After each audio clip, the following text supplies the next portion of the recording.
Que font les gens les plus fortunés pour réussir? Bonjour, mon nom est Slavika Bogdanov. J'ai créé attractitude.com, un site pour vous aider à atteindre tous vos objectifs, réussir votre vie telle que vous la désirez. Alors, cliquez sur le lien ci-dessous pour accéder à tous ces programmes que j'ai créés depuis les 15 dernières années et plus. Et cette vidéo, si vous l'aimez, mettez un like, partagez-la pour aider d'autres personnes à la voir. Et j'espère que ça va vous aider. Si vous voulez faire un commentaire, je lis vos commentaires, j'aime ça vous lire. Donc peut-être mettre votre ressenti à la fin de cette vidéo ou bien vos succès réalisés jusqu'à présent. Alors, j'aimerais vous partager certains conseils ou certaines méthodes que les gens les plus fortunés utilisent. Non seulement les ont-ils utilisé ces méthodes pour accéder au succès, mais ils les utilisent continuellement pour rester au top. Et quand je parle de fortunés, je ne parle pas juste de milliardaires, de multimillionnaires, je parle aussi de grands athlètes de renom, je parle aussi d'acteurs reconnus, célèbres, les plus grands acteurs, en fait, les acteurs les plus connus au monde font ces techniques-là. Des boxeurs, des joueurs de tennis, des champions olympiques et évidemment des gens très très très riches. Quand je parle de richesse, je parle de fortune amassée grâce à leur travail de plusieurs millions, voire milliards. Alors, quelles sont les techniques qui sont employées? La première, c'est vraiment la visualisation. Donc, être capable de visualiser le but réalisé continuellement et le jouer comme un film dans sa tête. J'ai regardé en fait des dizaines et des dizaines d'entrevues, mais je connais aussi des gens fortunés avec qui nous avons eu des longues conversations à ce sujet. Et donc, même si on pense être fou à se répéter toujours la même chose, eh bien c'est une folie qui paye, parce que c'est une folie qui finit par vous faire rapporter ce que vous avez visualisé. Et sachez qu'on visualise toujours, hein? On est toujours en train de visualiser, on est toujours en train de penser, sauf que lorsque on ne contrôle pas ce que l'on visualise et lorsque l'on ne contrôle pas ses pensées, ce qui se produit souvent, c'est qu'on va dans le sens négatif. La raison est simple, vous savez, notre système, en fait, a été créé, notre cerveau, toute notre entité, a été créé pour nous protéger, pour nous permettre de survivre. Et ça, depuis la création de l'être humain, donc depuis des milliers d'années, notre cerveau préhistorique est encore très dominant. Et ce cerveau-là est là pour nous protéger des malheurs qui peuvent nous arriver, réels ou imaginés. Et donc, comment protège-t-on quelqu'un du malheur? C'est que l'on projette continuellement les pires choses qui peuvent se produire pour justement que la personne soit préparée, soit en mode survie. Sauf que lorsque vous êtes, donc inconsciemment, lorsque vous êtes en autopilote de vos pensées, vous allez aller automatiquement dans ce sens-là, dans le mode survie, dans le mode réactif, dans le mode, en fait, qui malheureusement risque de vous attirer des circonstances négatives. Et donc, il faut être conscient de ses pensées, il faut être actif, proactif et user de son cerveau d'une manière utile pour manifester, pour créer la réalité que l'on souhaite. Sinon, comme je dis, le cerveau automatiquement s'en va dans l'automatisme qui est la survie. Et en mode survie, il n'y a pas de vie, hein. Il n'y a juste que la mode survie. C'est pas là où vous devenez fortuné, c'est là où vous êtes juste la tête au-dessus de l'eau, la tête au-dessus de l'eau pour pas se noyer. C'est pas comme ça qu'on vit une vie confortable, une vie agréable. Donc, une des étapes, c'est vraiment la visualisation. Donc, tous les gens qui réussissent, tous, visualisent, n'est-ce pas? Tous, la deuxième chose, font des affirmations. Soit ont un mantra qu'ils se répètent sans cesse, de choses positives qu'ils veulent arriver. Il y a des méthodologies à suivre, que ce soit pour la visualisation, que ce soit pour les mantras.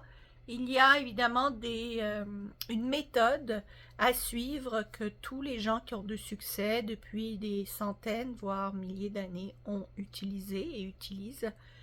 Donc la deuxième, c'est les mantras. Se répéter une ou plusieurs phrases, affirmations positives avec le sentiment d'avoir atteint son objectif, le sentiment de gratitude, continuellement, autant que faire se peut. Donc 200, 300, 500 fois par jour, c'est pas grave, en autopilote, de se le répéter. En fait, parce que ça va, je dirais, remplacer toutes les pensées négatives qui peuvent surgir au cours de la journée. Vous ne pouvez pas avoir deux pensées en même temps, vous avez soit une pensée positive, soit une pensée négative. Donc si vous submergez votre cerveau de pensées positives, il n'y aura plus de place aux mauvaises herbes, il n'y aura plus de place pour les pensées négatives. La troisième chose, tous les gens qui ont réussi ont réinvesti en eux. C'est-à-dire qu'ils investissent dans leur développement, ils investissent dans plus de connaissances, ils réinvestissent dans leur progrès, ils passent du temps dans leur développement personnel, dans leur santé mentale, physique, dans leur développement de connaissances sur eux-mêmes, mais aussi sur des méthodes de succès et leur connaissance dans la branche dans laquelle ils œuvrent, que ce soit un acteur ou un joueur de tennis ou un boxeur ou un homme d'affaires, une femme d'affaires, d'accord? Donc ils se spécialisent, ils continuent sans cesse à réinvestir dans leur éducation avec des mentors, avec des coachs, avec des gens qui vont les aider à toujours maintenir un niveau de qualification beaucoup plus élevé que les autres, n'est-ce pas? Pour se tenir au-dessus de la moyenne et atteindre ces résultats plus élevés.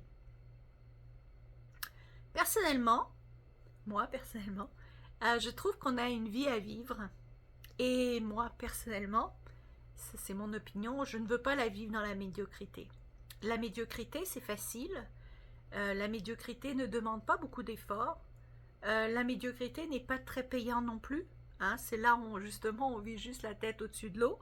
Ça ne veut pas dire qu'on ne rencontre pas de difficultés, au contraire, plus on s'élève, plus on gagne, plus on devient quelqu'un, plus on s'élève dans les niveaux de réussite, plus les difficultés sont difficiles, sont grandes, parce que justement les difficultés nous permettent de nous, je dirais, de devenir meilleurs, de développer plus de connaissances, de développer plus même émotionnellement, d'être plus à même de faire face aux difficultés. Donc, ça ne veut pas dire qu'on n'a pas de difficultés, c'est juste qu'on arrive à comprendre la vraie notion de ce qu'est un problème, de ce qu'est un obstacle, de ce qu'est une difficulté, et donc on devient moins réactif face à notre environnement, on est plus accueillant face à notre environnement. Et je peux vous dire, les difficultés peuvent être vraiment de grosse taille. Donc, le troisième, c'est l'éducation. Le quatrième, c'est vraiment la générosité. La générosité de redonner à son prochain, de donner à des œuvres de charité, de donner de son temps, de donner de son énergie, de redonner. Donc les gens nantis, les gens qui réussissent, redonnent automatiquement, redonnent facilement, redonnent sans se poser la question. Et d'ailleurs, le simple fait d'être généreux, c'est un signe d'abondance, n'est-ce pas? Parce que quand on en a tellement qu'on peut en donner, c'est qu'on en sait qu'on va en avoir de plus en plus et qu'on en a beaucoup. Quand on est avare et qu'on a peur de donner, c'est parce qu'on a peur de la pénurie et par conséquent, on s'attire plus de pénurie. Donc la générosité. Et je dirais le cinquième point important, c'est la gratitude. Donc de toujours avoir cette espèce de... Je dis pas de sauter de haut en bas dans le milieu de son salon toute la journée, non. C'est une gratitude qui est plutôt une paix intérieure. Quand on dit que les gens nantis sont à l'aise, c'est vraiment ça, cette paix, où est-ce qu'on se sent à l'aise, on se sent bien, on se sent confortable, mais plus que ça, c'est vraiment un sentiment d'être à l'abri et donc avoir cette gratitude qui est, je dirais, très, très simple en fait. C'est vivre dans l'harmonie, vivre dans le plaisir. Je ne vous dis pas que tous les gens qui sont milliardaires ont de la gratitude. Euh, c'est un élément, je dirais, un peu supérieur pour avoir en plus comme une élévation spirituelle et être plus en harmonie avec sa vie, avec son entourage. Et un élément que je peux rajouter, c'est pas tout le monde qui a ça. Je connais pas mal de gens riches qui sont aigris, qui ont du ressentiment. Mais encore, si vous voulez avoir une étape un peu au-dessus pour vous élever encore plus d'une manière spirituelle, et cette étape-là vraiment vous assure une réussite, je dirais, à tous les niveaux, à perpétuité, une réussite vraiment de longue durée. Parce que les gens qui ne vivent pas ces élévations spirituelles, on ne sait pas s'ils vont pas retomber demain dans la pauvreté. On ne sait pas, n'est-ce pas? On capte seulement l'image que l'on voit aujourd'hui. On ne sait pas s'ils sont heureux. Il y en a beaucoup qui sont misérables. Ça ne sert à rien d'être riche et misérable. Moi, ce que j'essaie d'enseigner aux gens à travers mes cours, c'est vraiment d'être riche et heureux et riche à tous les niveaux. Et donc, le dernier élément que j'aimerais rajouter, c'est le pardon. Se pardonner, pardonner aux autres, et savoir qu'on est méritant de ce que l'on désire. Donc, s'attendre à recevoir la richesse, c'est un élément aussi qui est très important. Le pardon et l'attente en sachant qu'on mérite, qu'on a le mérite de ce que l'on veut. Voilà, j'espère que ceci vous éclaire et vous aide. Évidemment, mettez un commentaire du dernier succès que vous avez eu, ça me fera plaisir de vous lire. Et partagez cette vidéo, venez sur Attractitude, profitez des cours qui sont disponibles à très très petit prix pour vous aider justement à accéder à ces cours.